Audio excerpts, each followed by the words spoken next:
നമസ്കാരം, എല്ലാവർക്കും സമയം മലയാളത്തിലേക്ക് സ്വാഗതം. ചർമ്മത്തിലെ ഡെഡ് സെൽസ് നീക്കം ചെയ്യാനും എക്സ്ഫോളിയേറ്റ് ചെയ്യാനുമാണ് നാം പ്രധാനമായിട്ടും ബോഡി സ്ക്രബ് ഉപയോഗിക്കുക. പലതരം ബോഡി സ്ക്രബ് നമ്മൾ ഉപയോഗിക്കാറുണ്ടാകും. എന്നാൽ നമ്മുടേതായ രീതിയിൽ വളരെ പ്രകൃതിദത്തമായ ഒരു സ്ക്രബ് ഉപയോഗിച്ച് നോക്കിയിട്ടുണ്ടോ? ഇല്ലെങ്കിൽ ഇന്ന് അത്തരം ഹെർബൽ സ്ക്രബാണ് ഇവിടെ പരിചയപ്പെടാൻ പോകുന്നത്. ഇതിനായിട്ട് വേണ്ട ചേരുവകൾ എന്തെല്ലാമാണെന്ന് നോക്കാം. ആര്യവേപ്പില പൊടിച്ചത് ചർമ്മത്തിലുണ്ടാകുന്ന ചിലതരം ഇറിറ്റേഷൻ, റാഷസ്, പൊള്ളൽ, ഇൻഫെക്ഷൻ എന്നിവ മാറാൻ ആര്യവേപ്പില സഹായിക്കും. ചർമ്മത്തെ പോഷിപ്പിക്കാനും ഇത് വളരെ നല്ലതാണ്. ചെറുപയർ പൊടി ചർമ്മത്തിൽ കൊളാജൻ ഉൽപാദനം ഉത്തേജിപ്പിക്കാൻ ഇത് സഹായിക്കും. ചർമ്മം യുവത്വമുള്ളതും ബ്രൈറ്റുമാകാനും ബ്ലാക്ക് ഹെഡ്സ് കുറയ്ക്കാനും ഇത് സഹായിക്കും. മഞ്ഞൾപ്പൊടി ചർമ്മത്തിന്റെ നാച്ചുറൽ ഗ്ലോ റീസ്റ്റോർ ചെയ്യാനും ചില സ്കിൻ പ്രോബ്ലംസ് കുറയ്ക്കാനും മഞ്ഞൾപ്പൊടി സഹായിക്കും. കാപ്പിപ്പൊടി ഇത് നല്ലൊരു എക്സ്ഫോളിയേറ്റർ ആണ്. ബ്ലഡ് ഫ്ലോ കൂട്ടാനും ആക്നെ കുറയ്ക്കാനും സ്ട്രെച്ച് മാർക്സ് മാറാനും ഇത് സഹായിക്കും. ചർമ്മം ബ്രൈറ്റ് ആകാനും ഇത് നല്ലതാണ്. കടലമാവ് ആക്നെ പോലുള്ള ചർമ്മ പ്രശ്നങ്ങൾ മാറാൻ വർഷങ്ങൾക്ക് മുൻപേ മുതൽ ഇന്ത്യയിൽ ഉപയോഗിച്ചിരുന്ന ഒന്നാണ് കടലമാവ്. ചർമ്മത്തിലെ അമിത എണ്ണ നീക്കം ചെയ്യാനും ഇത് സഹായിക്കും.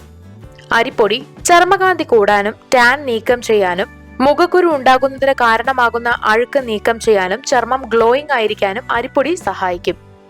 തൈര് ഡ്രൈ സ്കിൻ ഉള്ളവർക്ക് വളരെ നല്ല ഒന്നാണ് തൈര്. ചർമ്മം മോയ്സ്ചറൈസ് ചെയ്യാനും വരകളും ചുളിവുകളും മാറി ചർമ്മം യുവത്വമുള്ളതായിരിക്കാനും തൈര് സഹായിക്കും. ഇനി ഇത് എങ്ങനെയാണ് തയ്യാറാക്കുക എന്ന് നോക്കാം.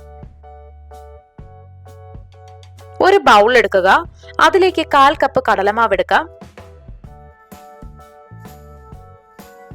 1/4 കപ്പ് ചെറുപയർ പൊടിയും ഇട്ട് കൊടുക്കുക. 1/4 കപ്പ് അരിപ്പൊടി ചേർത്ത് കൊടുക്കുക. 1/4 കപ്പ് കാപ്പിപ്പൊടിയും 1/4 കപ്പ് ആര്യവേപ്പിലയും ചേർത്ത് നന്നായി ഇളക്കുക.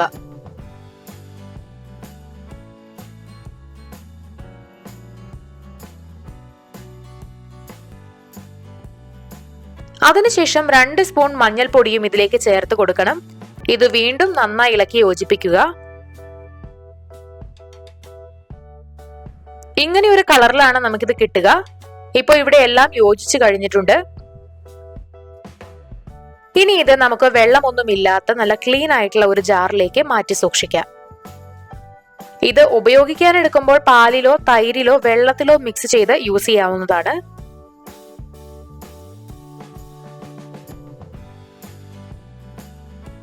ഇവിടെ 2 സ്പൂൺ തൈര് ഒരു ചെറിയ പാത്രത്തിൽ എടുക്കുന്നുണ്ട്. ഓയിലി സ്കിൻ ഉള്ളവരാണെങ്കിൽ വെള്ളം എടുക്കാനായിട്ട് ശ്രദ്ധിക്കുക. തൈരും പാലും ഉപേക്ഷിക്കാം. ഇനി ഇതിലേക്ക് അല്പം വെള്ളം കൂടി ഒഴിച്ചു കൊടുക്കുന്നുണ്ട്. എന്നിട്ട് നമ്മൾ തയ്യാറാക്കി വെച്ചിട്ടുള്ള ഈ ഹെർബൽ സ്ക്രബ് ഒരു സ്പൂൺ ഇതിലേക്ക് ഇട്ട് കൊടുത്ത് നന്നായിട്ട് മിക്സ് ചെയ്യുക. ആവശ്യത്തിന് വെള്ളം പിന്നീട് ചേർത്ത് കൊടുക്കാവുന്നതാണ്.